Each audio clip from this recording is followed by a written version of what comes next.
Last month on Louis Rukeyser, you summed up your investment philosophy as buy everything and hold it forever.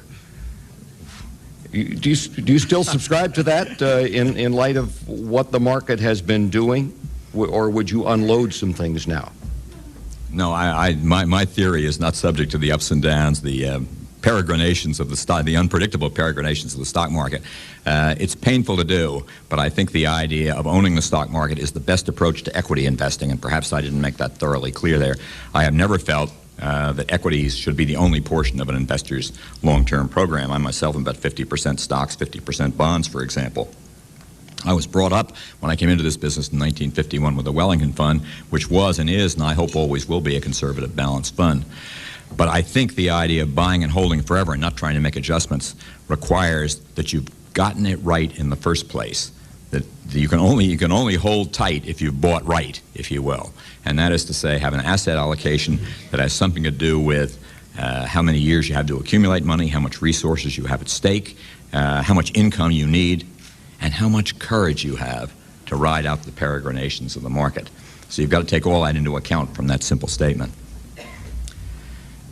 You are the godfather of index funds aimed at the average investor, and this questioner points out that actively managed funds have outperformed indexed over the last 2 years. Is there a case then for market timing? What should you do when the index funds are losing money? Well, as my friend Jim Glassman quoted me in his op-ed piece in the Wall Street Journal yesterday, it's a quote I don't even remember where I made, but it said, I don't know anybody who has ever been successful in timing the market. I don't even know anybody who knows anybody who has ever been successful in timing the market. Last year, these last 2 years, the index, S&P index, has outperformed roughly half of the funds, a little bit less last year, just about half this year. I don't regard that as a significant long-term sign at all. First of all, the number of funds is not a relevant statistic. We use it because it's convenient, but if you've got a few little funds in there that do well, they count just as much as a few big funds. The reality is, no matter what the statistics tell you, indexing always wins. I say that because index is delivering the market return, and all those investors out there are by definition getting the market return themselves, less cost. So if statistics don't capture that index advantage, it will be corrected in the next year or the next year. And by the way, if you look at even the last 15 years, counting those last 2 years, the index has outperformed about 75% of all active managers.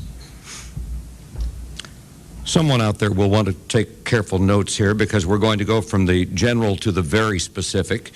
For the past 15 months, I've been investing $1,200 per month in Schwab mutual funds. He or she doesn't say which Schwab funds. Should I continue, or is there a better place for that money these days? Well, far be it for me to get into more trouble with Mr. Schwab than I'm in already. But leaving aside the infinite variety of a stock of mutual funds they could be buying through any kind of a mutual fund marketplace like Charles Schwab's, the answer is yes, continue to invest.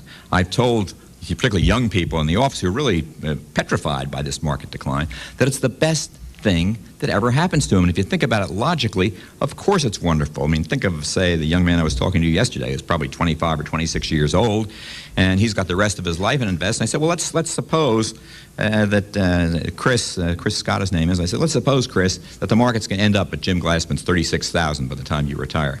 Do you want to be investing all your money when the Dow is at $35,000, or invest it all when it's $9,000? Just think about that for a minute. In other words, you want a long time to invest at low prices, and it's certainly a frightening advantage for those of us who have some money at work in the market today to think of this as a blessing. But it is a blessing because in the long run, investing depends on accumulating money at sound prices and not inflated prices like we have. I also think the general economy and the financial markets are well served by a return to reality. When you leave reality and depart from the laws of gravity, there's nothing but bad things that can happen, and the higher you fly, the more you fall. We flew quite high enough, and I think it's a blessing, maybe a blessing in heavy disguise, a blessing that we've come back a little bit toward the ground. Speaking of coming back toward the ground, this investor's stocks are really down. Dr. Coop, just for feet. Is that Quigley Pharmaceuticals? Cisco, Lucent Technologies. Should I sell? I haven't heard a list like that. He even makes those tech funds I told you about seem like heroes. I don't have any comment on those individual stocks. I mean, they are hugely depressed. I think Dr. Coop, I read the other day, is in danger, the stock is in danger of becoming delisted. I think it's sold up in the mid-30s, $30, and now is something like 19 cents. You know, it wasn't a good turn. And it's very painful for people, for speculators, or people that greed overwhelm their good judgment to get hurt. But will they bounce back? I mean, I guess the answer to that group of stocks, without knowing much about Quigley's Pharmaceutical and being very nervous about Dr. Coop, is, you know, companies like Lucent will come back in time. I don't think there's much question about that. But to own a handful of individual stocks, I don't think is sound investing. And to obviously jump on the bandwagon at a silly time is, you know, I feel very, very sorry for the investor, but I don't know how to help him now, him or her.